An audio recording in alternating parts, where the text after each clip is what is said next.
The crystalline walls of the Grand Tribunal chamber on Nexus Prime hummed with anticipation, their translucent surfaces refracting the light of a dozen different stellar spectra to accommodate the visual needs of the assembled species. The chamber itself was a marvel of galactic engineering, a hemisphere nearly 2 kilometers in diameter, with tiered seating that spiraled upward and outward like the interior of a vast nautilus shell. Representatives from 47 different species filled those tiers, their various forms creating an almost overwhelming tapestry of evolutionary diversity. The insectoid Velthani delegates clicked their mandibles in constant communication, their chitinous plates catching and reflecting the chamber's light in prismatic patterns. The ethereal luminous collective floated in specialized atmospheric bubbles, their forms shifting between states of matter like living aurora.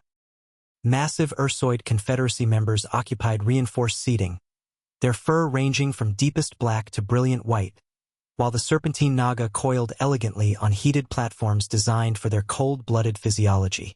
Near the upper tiers, the crystalline forms of the Altarian Trade Consortium representatives chimed softly to each other, their bodies resonating with harmonic frequencies that served as their primary form of communication. The aquatic depth lords observed from sealed environmental pods filled with the crushing pressure and specific chemical composition of their homeworld's deepest trenches. Even the enigmatic void touched were present, their dark energy forms barely visible as subtle distortions in space itself. At the center of it all, on a raised dais that commanded attention from every angle, sat the High Arbiters, 5 ancient beings whose civilizations had ruled the galaxy for millennia. Their species had been chosen not for their military might or economic power, but for their demonstrated wisdom, their ability to see beyond the immediate needs of their own people to the greater good of galactic civilization. Order! Order in the chamber! Boomed Arbitrator Zethkar, his 4 arms gesturing dramatically while his serpentine neck swayed with practiced authority. The Naga had been dispensing galactic justice for 3,000 years, and his scaled hide bore the ritual scars that marked each century of service. His voice, artificially amplified and translated into 47 different languages simultaneously, carried the weight of countless precedents and unshakable tradition. Below the Arbiter's dais, isolated in the defendant's dock, stood a single figure that seemed almost comically out of place amid all this grandeur. A human female in a simple blue uniform, her hands clasped behind her back, brown hair pulled into a regulation military bun that spoke of discipline and practicality rather than ceremony.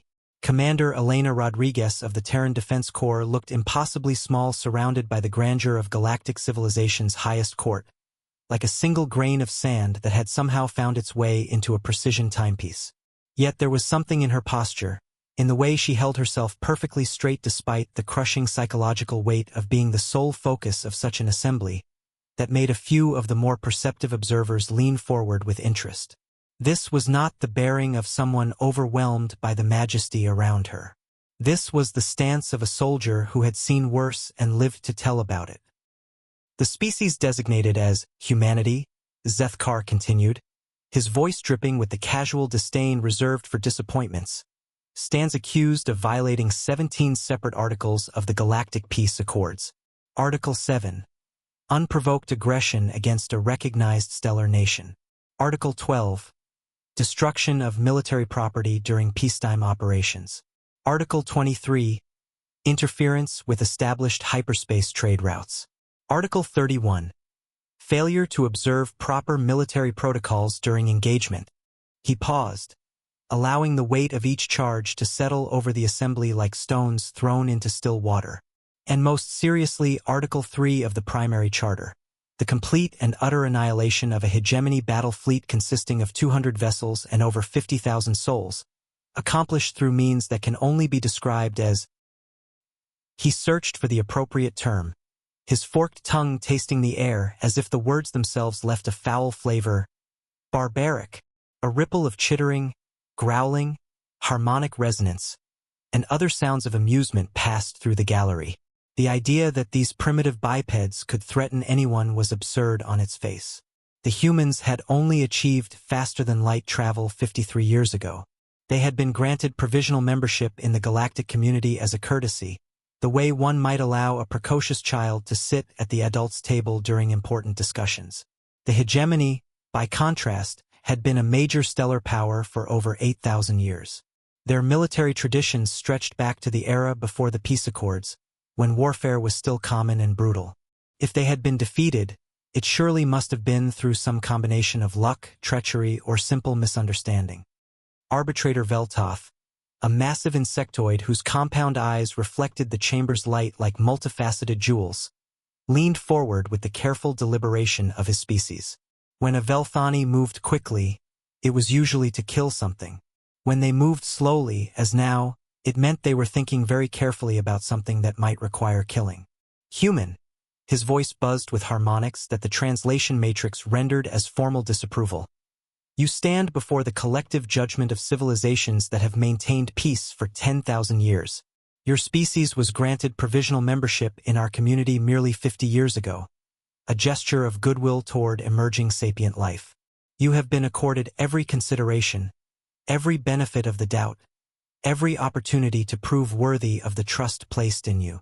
The insectoid arbiter's antennae twitched, a sign of deep displeasure among his kind. How do you answer these charges?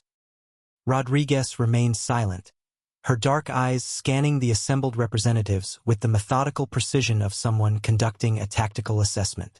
She noted exit routes, probable security positions, the positioning of various species delegations. Old habits from a lifetime of military service.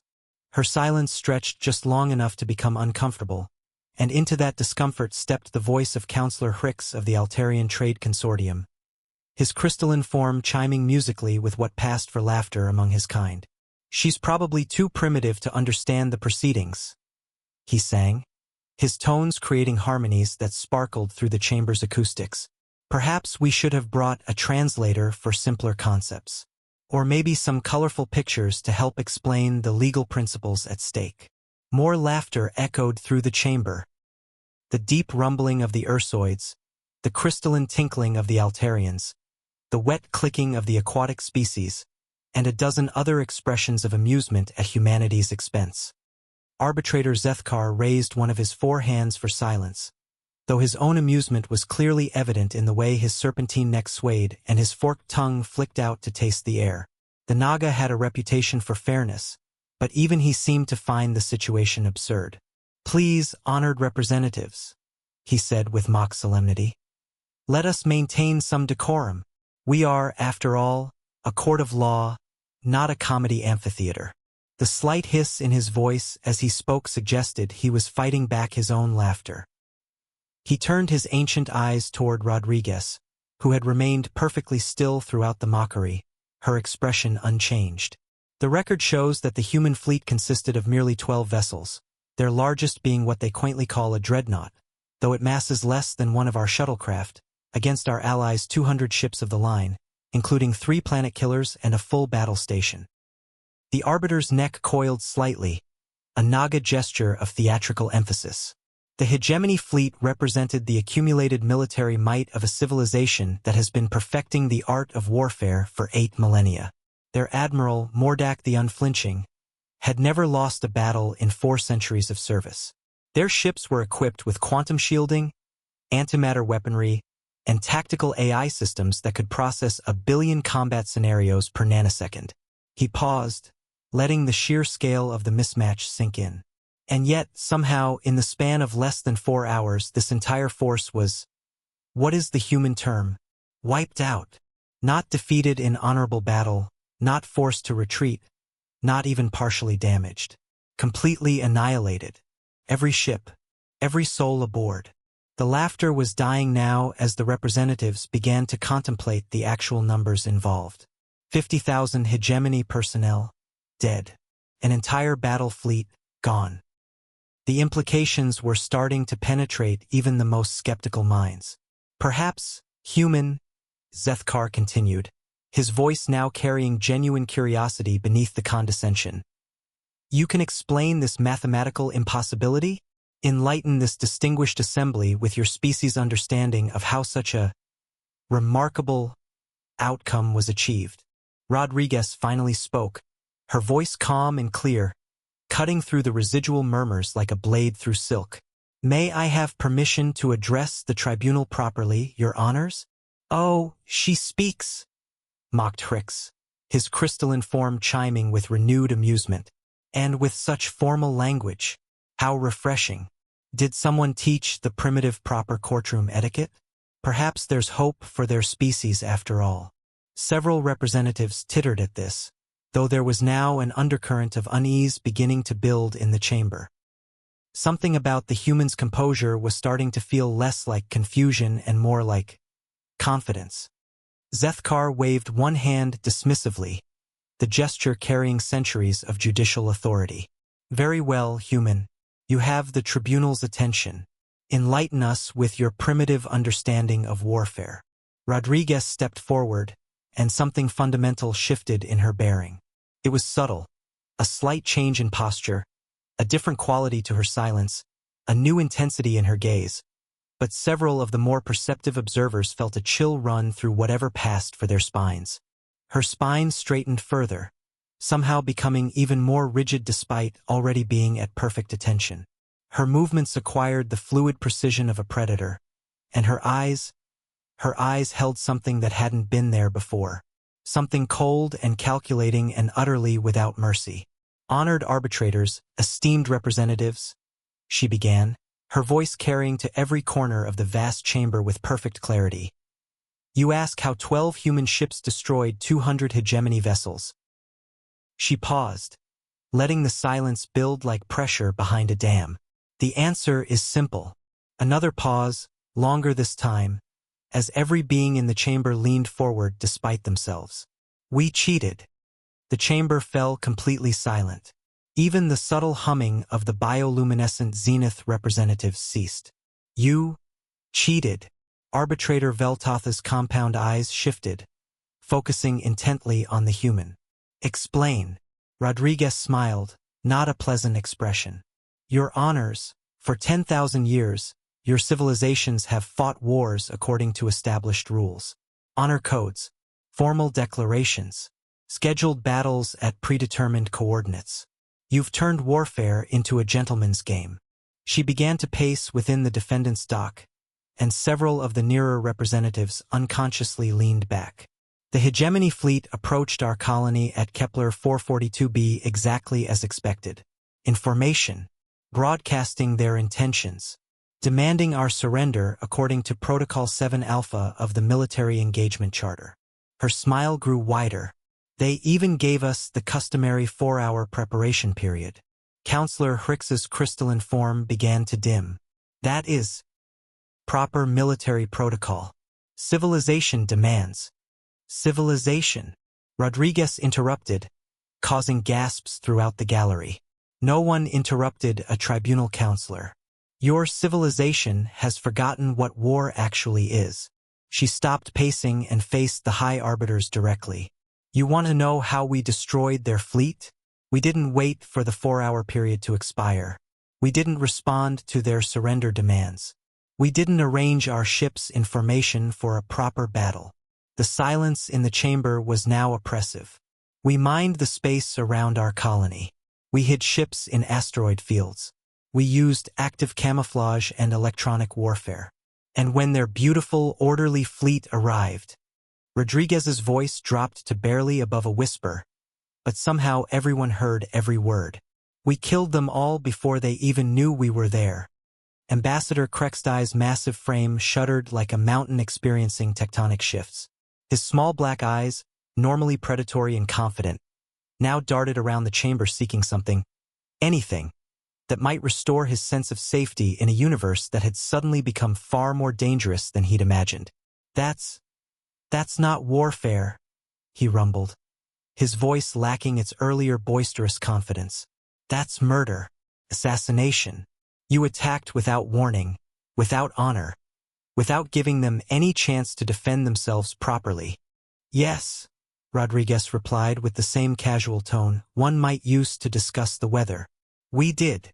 The simple admission hit the chamber like a physical blow. Several representatives actually recoiled as if she had struck them. The ethereal collective's forms flickered violently between states of matter, their usual graceful transitions becoming erratic and panicked. The crystalline Altarians produced a discordant clash of frequencies that sounded like breaking glass amplified across multiple dimensions. Arbitrator Zethkar's four arms trembled slightly as his serpentine neck recoiled.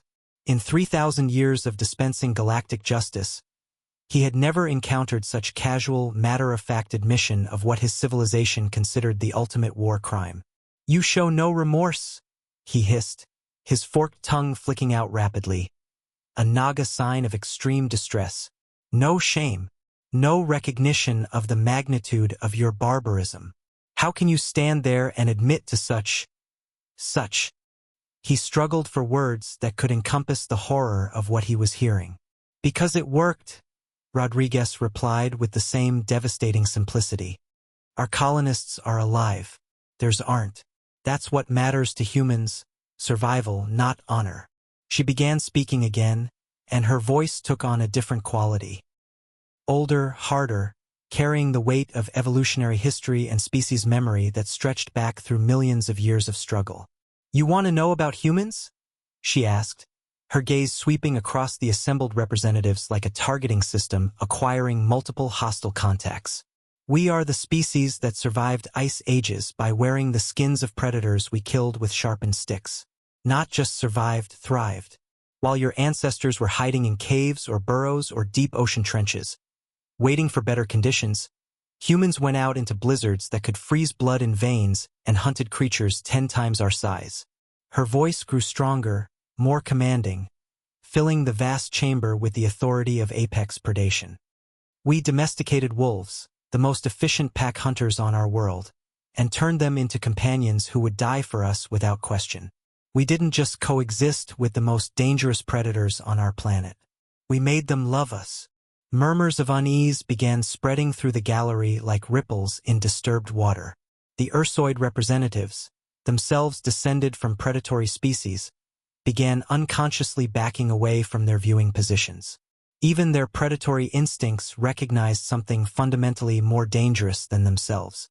"We looked at birds, creatures that could soar through the sky with effortless grace, and said, 'We want to do that.' So we built machines to fly, not just glide or hover, but truly fly, faster and higher and further than any biological creature ever could. We conquered the sky because we refused to accept that it was beyond our reach." Rodriguez's pacing had become more pronounced, each step deliberate and measured like a hunter stalking prey. "We split atoms, literally tore apart the fundamental building blocks of matter itself, to power our cities and light our worlds. We harnessed the same forces that power stars and made them serve human civilization. We turned the most destructive force in the universe into a tool." The translation matrices were struggling now, trying to convey not just her words but the primal confidence behind them, the absolute certainty of a species that had never encountered a problem it couldn't eventually solve through applied violence and ingenuity. "We looked up at the vast emptiness between stars, distances so enormous that light itself takes years to cross them, and said, 'We're going there. Not because we had to, not because we were fleeing some catastrophe, but because empty space offended us. Because we decided the universe was too big to leave unexplored.'" Her voice grew stronger with each declaration, building like an approaching storm. "We've survived plagues that killed half our population and came back stronger. We've endured wars that set entire continents ablaze and learned from them. We've faced famines that should have ended our species and instead spread across 100 worlds. We've weathered extinction events that wiped out creatures far larger and seemingly more powerful than us." She stopped pacing abruptly and faced the High Arbiters directly. "We've turned the most hostile environments in the galaxy into homes. Worlds with crushing gravity that would flatten most of your species. We build cities there. Planets with poisonous atmospheres that would dissolve your respiratory systems. We terraform them. Moons with no atmosphere at all, where the vacuum of space would kill you in seconds. We turn them into garden worlds." Rodriguez spread her arms wide, encompassing the entire chamber and everyone in it. "And you think," she said, her voice dropping to barely above a whisper that somehow carried to every corner of the vast space, "that we're going to follow your rules when those rules will get our people killed?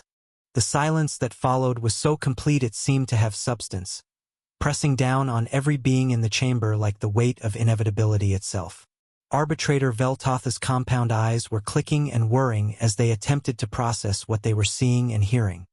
His antennae had gone completely still, something that among his species only happened in the face of imminent death.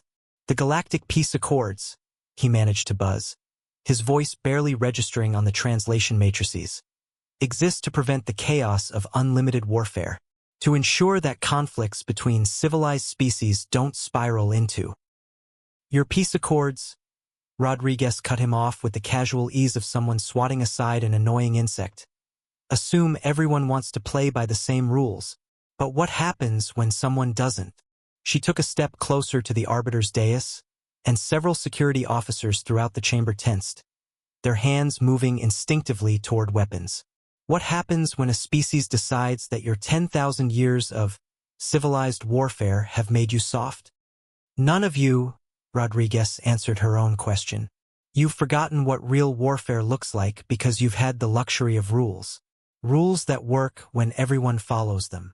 She moved to the center of the dock, addressing the entire assembly. "The hegemony didn't attack Kepler 442b for territory or resources. They attacked because they wanted to test humanity. They wanted to see if the primitive species would break under pressure, would submit to superior numbers and established protocol." Rodriguez's laugh was cold. "They learned something that day. So did the Vorthan scouts watching from the outer system. So did the collective's monitoring stations. So did everyone who accessed the battle records." Ambassador Krextai shifted uncomfortably. What did they learn? That humans don't break. We adapt. We improvise. We overcome. Rodriguez's voice carried absolute certainty. "And most importantly, we don't forgive." She paused, letting those words sink in. "You're charging us with violations of your peace accords. But here's what you haven't considered: we never signed up for limited warfare. We never agreed that our enemies deserved fair warning or honorable combat. When someone threatens human lives, we don't fight by your rules." Arbitrator Zethkar attempted to regain control. "The galactic community will not tolerate such." "The galactic community," Rodriguez interrupted once more, "will learn to tolerate whatever we decide is necessary for human survival, because the alternative is finding out just how creative we can get when we're truly threatened." The temperature in the chamber seemed to drop several degrees. "You think the Kepler incident was brutal? That was us being restrained. That was us using conventional weapons against a clearly marked military target. That was us being careful not to damage civilian infrastructure on nearby worlds." Her smile returned, colder than before. "Pray you never see what humans do when we stop being careful." The temperature in the chamber seemed to drop several degrees as the implications of her words settled over the assembly like a toxic cloud. Representatives who had been leaning forward in fascination were now pulling back, their various forms of body language all expressing the same fundamental emotion: fear. "You think the Kepler incident was brutal?" Rodriguez continued, her voice carrying the casual tone of someone discussing mild weather rather than mass annihilation. "That was us being restrained. That was us using conventional weapons against clearly marked military targets. That was us being careful not to damage civilian infrastructure on nearby worlds, not to disrupt shipping lanes, not to cause what you would call collateral damage." Her smile returned, somehow managing to be even colder and more predatory than before. "Pray you never see what humans do when we stop being careful. Is that a threat?" Arbitrator Veltoth demanded, his compound eyes flashing with the light-reflecting aggression display of his species. His antennae had gone rigid, a Velthani warning posture that usually preceded violent action. "It's a promise," Rodriguez replied with the same devastating calm she had maintained throughout the proceedings. "But let me demonstrate what I mean." She reached into her uniform pocket with deliberate slowness, and immediately the atmosphere in the chamber shifted from tense to explosive. Dozens of security officers throughout the vast space tensed like coiled springs. Energy weapons powered up with the distinctive whine of charging capacitors.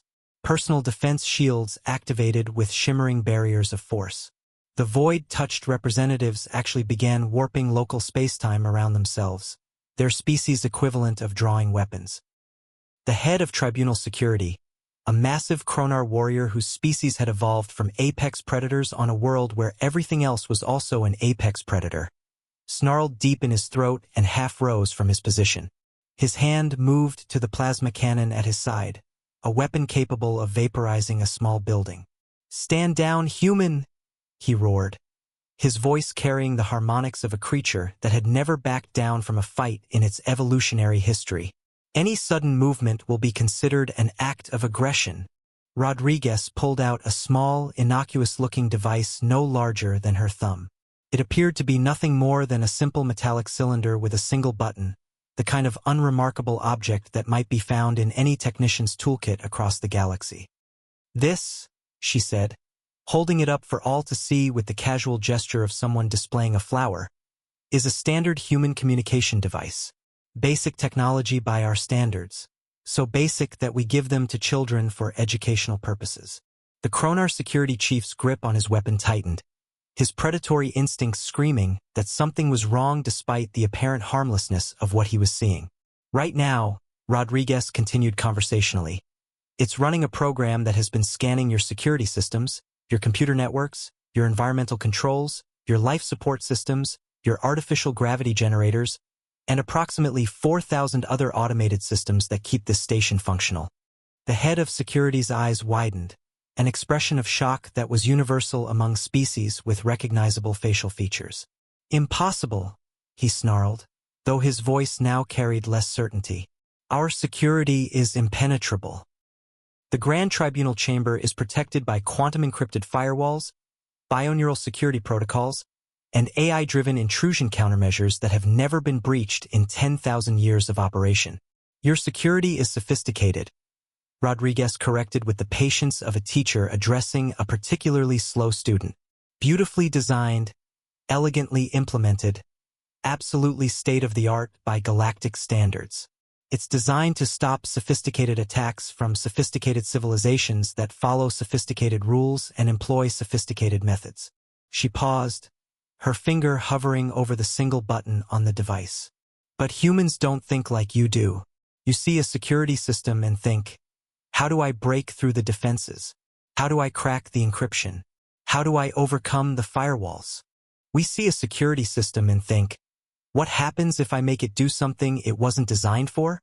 Without any further warning, she pressed the button. The effect was immediate and absolutely terrifying in its scope. Every light in the vast chamber began flashing in sequence, not randomly, but in a complex pattern that created a strobing effect visible from every angle. The environmental systems started cycling through different atmospheric compositions, causing the air to shimmer with temperature variations and chemical changes. Security barriers throughout the facility activated and deactivated in rapid succession, creating a kaleidoscope of energy fields. The artificial gravity generators began fluctuating wildly, causing several of the floating species to bob helplessly like corks in a storm. The ethereal collective found themselves suddenly subject to gravitational forces they had never experienced, their carefully maintained energy states disrupted and chaotic. The aquatic depth lord's environmental pods started spinning slowly, their occupants pressed against the walls by centrifugal forces. Most disturbing of all, the great chamber's acoustic systems began producing a low-frequency hum that resonated differently for each species present, a sound that seemed designed to trigger primal fear responses across dozens of different evolutionary backgrounds. "Please!" gasped Counselor Hicks as his crystalline form began to resonate painfully with the fluctuating frequencies, creating harmonics that threatened to shatter his molecular structure. "Make it stop! You're going to kill us!" Several other representatives were in visible distress. The Ursoid delegate's fur was standing completely on end, their deep-seated claustrophobia triggered by the chaotic light patterns. The insectoid Velthani were clicking their mandibles in rapid panic sequences, their compound eyes struggling to process the strobing chaos. Rodriguez let the demonstration continue for exactly 37 seconds, long enough for every being in the chamber to understand how completely helpless they were, but short enough to avoid causing permanent damage. Then she pressed the button again, and everything returned to normal as if nothing had happened. The silence that followed was deeper than anything that had come before. It was the silence of beings who had just discovered that their most fundamental assumptions about safety and security were illusions. "Humans don't think like you do," Rodriguez explained, as if she had just demonstrated a simple card trick, rather than completely compromising the most secure facility in known space. "Your computers expect logical attacks, sophisticated viruses, elegant code designed to penetrate their defenses through superior technology or clever programming." She pocketed the device with the same casual gesture she had used to reveal it. "They're not prepared for something that simply asks every system to do its job just a little bit wrong at the same time. Not breaking the rules, just bending them in ways nobody anticipated." Arbitrator Zethkar's hands were visibly shaking, his serpentine composure completely shattered. You just violated the sovereignty of this tribunal. You've committed an act of war against the neutral territory of. "I've demonstrated a point," Rodriguez said firmly, cutting through his outrage with the authority of someone who had just proven beyond any doubt that she held all the cards in this particular game. "And that point is this," Rodriguez continued, her voice cutting through the shocked silence like a blade through silk. "You cannot judge humanity by your standards because we don't operate by your standards. We can't afford to." The silence in the chamber was no longer just the absence of sound. It had become a living thing, heavy with the weight of shattered assumptions and the dawning realization that the universe was a far more dangerous place than any of these beings had imagined. Every representative, every arbitrator, every observer was staring at the lone human in the defendant's dock with expressions that ranged from terror to fascination to the kind of horrified respect usually reserved for natural disasters. "You ask how 12 ships destroyed 200. Rodriguez continued, her voice now carrying to every corner of the vast space with the authority of revealed truth. "You want to understand the tactical impossibility, the strategic paradox, the mathematical anomaly that your war colleges have been analyzing for 6 months. She straightened her uniform with the casual precision of a soldier preparing for inspection, every movement deliberate and controlled. The same way one human just compromised the most secure facility in known space with a communication device that costs less than a single meal in your station's cafeteria. We don't fight the battle you're prepared for. We don't engage the enemy you've trained to face. We don't follow the script your strategists have memorized." Rodriguez clasped her hands behind her back in perfect military posture, transforming from a defendant into something far more dangerous. A representative of a species that had just demonstrated its capacity to reshape the rules of engagement at will. "We fight the battle you can't imagine against an enemy you don't understand, using methods that don't appear in any of your tactical manuals because we wrote them ourselves in the moment, based on what needed to be done rather than what was supposed to be done." She began to pace again, but now her movement had acquired a different quality. Not the restless energy of a caged predator, but the confident stride of someone who owned the space around them and everyone in it. "The hegemony attacked our colony because they thought we would follow your rules. They calculated their odds based on ship tonnage, weapons yield, shield capacity, crew experience, all the traditional metrics your civilizations used to measure military effectiveness. They thought we would respond to their show of force with either submission or an honorable defeat fought according to established precedent." Rodriguez stopped pacing and faced each of the high arbiters in turn, meeting their gazes with the unflinching directness of someone who had nothing left to lose and everything to gain. They were wrong, not just tactically wrong or strategically wrong, but fundamentally wrong about what humans are and how we think.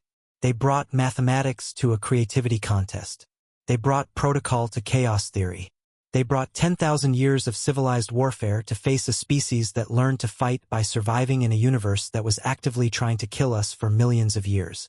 Her voice grew stronger, more commanding, filling the chamber with the weight of evolutionary authority. "You want to put humanity on trial for not fighting like you do, for not dying politely according to someone else's rulebook, for not accepting that superior numbers and established precedent should determine the outcome of conflicts that threaten our survival." Rodriguez took a step forward, and despite being outnumbered by thousands to one, despite being surrounded by the most powerful beings in galactic civilization, despite facing charges that could result in the complete isolation or destruction of her species, She somehow managed to project the presence of the most dangerous entity in the chamber. But here's what you need to understand: what all your strategic analyses and tactical simulations and military projections have failed to account for. We didn't climb out of gravity wells and spread across the stars so we could die politely when convenient for someone else's political objectives. Another step forward, and the silence somehow grew even deeper. We didn't survive ice ages, volcanic winters, asteroid impacts, plague, famine, war, and the collapse of civilizations just so we could submit to superior force when it was deployed according to proper protocols.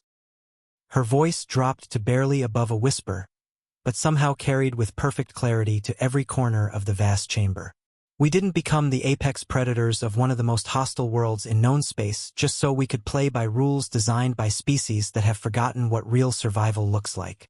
Rodriguez straightened to her full height, and despite being physically smaller than almost every other being in the chamber, she somehow seemed to dominate the space around her. So yes, your honors, we're guilty of every charge you've brought against us. We fought dirty. We used deception, misdirection, and tactics that aren't covered in any military manual you've ever read. We killed without warning, showed no mercy to those who threatened our people, and violated every single protocol your civilizations consider sacred. She took another step forward, now close enough to the arbiter's dais that the security officers were openly raising their weapons. And if anyone else threatens humanity, if any government, any empire, any coalition decides that humans need to be taught their place in the galactic order, we'll do it again, and again, and again, until the entire galaxy learns that humans have one inviolable rule that supersedes all others. We protect our own, by any means necessary. The chamber remained silent for a long moment that stretched like a tightening wire. Then Arbitrator Zethkar slowly rose from his seat, his forearms trembling slightly and his serpentine neck swaying with what might have been exhaustion or shock. "Commander Rodriguez," he said, his voice carefully controlled but lacking its earlier authority. "The tribunal finds that perhaps the charges against humanity require further consideration, extensive consideration, the kind of consideration that might take a very long time." Rodriguez nodded curtly, the gesture somehow managing to convey both acknowledgement and dismissal. "Take all the time you need, your honors. Just remember, while you're considering, humanity is out there, making sure our people are safe." She turned and began walking toward the exit with the measured pace of someone who had accomplished exactly what they had come to do. "And we don't ask permission." As the massive chamber doors began to iris open before her, the greatest legal minds in the galaxy sat in stunned silence, finally understanding that they weren't dealing with another civilized species that could be managed, controlled, or contained through established procedures. They were dealing with humans. And humans, as they had just learned in the most terrifying way possible, played by entirely different rules. Rules that could be rewritten at any moment based on necessity rather than tradition. Outside in the corridor, Rodriguez activated her communication device. The same innocuous cylinder she had used to demonstrate humanity's capabilities to the assembled representatives of galactic civilization. "This is Rodriguez to Fleet Command," she said quietly, her voice carrying none of the threatening authority she had displayed in the chamber, just the tired professionalism of a soldier completing a mission. "The tribunal got the message. All objectives achieved. Begin Phase 2 of the integration protocol." As she walked away from the Grand Tribunal chamber, past security checkpoints that parted before her like water, past administrative offices where staffers watched her pass with expressions of awe and terror, she allowed herself a small smile. After all, the best negotiations were always the ones where the other party thought they were still in charge while you were actually rewriting the fundamental rules of engagement. The galaxy was about to learn a lot more about humanity, whether it wanted to or not. And for the first time in 10,000 years of galactic peace, every civilization in known space was going to have to seriously consider what it meant to coexist with a species that viewed survival as more important than civility. The age of polite warfare was over. The age of human warfare had begun. Author's note: this HFY story explores the classic theme of humanity's unconventional approach to conflict and diplomacy in a galactic community that has become comfortable with ritualized, civilized warfare. The story emphasizes humanity's adaptability, pragmatism, and willingness to abandon conventional rules when survival is at stake, core elements of the HFY genre.